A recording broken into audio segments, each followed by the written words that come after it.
Foreign Minister Penny Wong travels to Israel next week, and it's been revealed she had a rare phone call with Iran's Foreign Minister asking Iran for help to stop a wider conflict from breaking out in the Middle East. Joining me live is ASPI's senior analyst in defence strategy and capability, Malcolm Davis. Good to see you, Malcolm. So Penny Wong travels next week to Israel and occupied Palestinian territories in the West Bank. What do you make of the timing of her trip there, and what message should she be taking over? Well, look, I think it's very clear that increasingly Western leaders, including obviously the Australian government, are concerned about the potential for a widened war, the potential for the war escalating horizontally, as they say, spreading geographically. You're seeing, increasing attacks in the Red Sea by the Houthis. You're seeing continuing attacks by Iranian-sponsored groups in Iraq and Syria against US forces, and obviously the ongoing tension along Israel's northern border with Lebanon, with the Hezbollah group. So I think that there is growing concern by Western governments to try and prevent a wider war. Whether it will succeed, I don't know. I think Penny Wong calling the Iranian foreign minister probably was an act that really wasn't going to achieve much, because Iran is the country that is essentially manipulating all these groups to essentially threaten a wider war.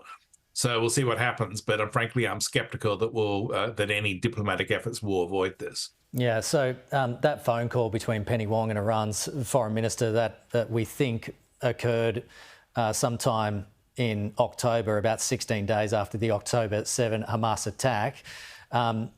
So you think that if she opened another channel with Iran's foreign minister, it probably wouldn't do much?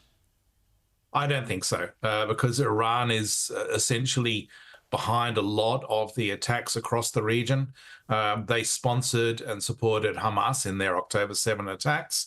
They sponsor Hezbollah. They sponsor the Houthis and arm them.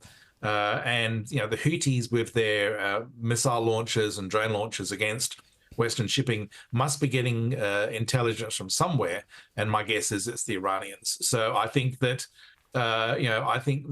we need to be cautious about assuming that countries like Iran will actually work towards a peaceful solution.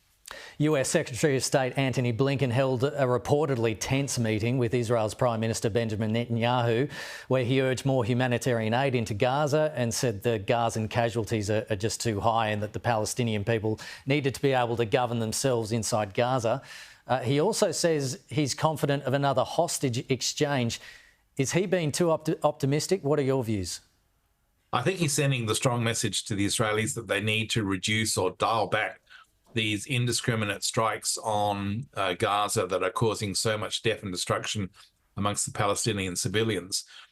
Israel wants to win this not only in terms of destroying Hamas, but also win a secure and stable peace.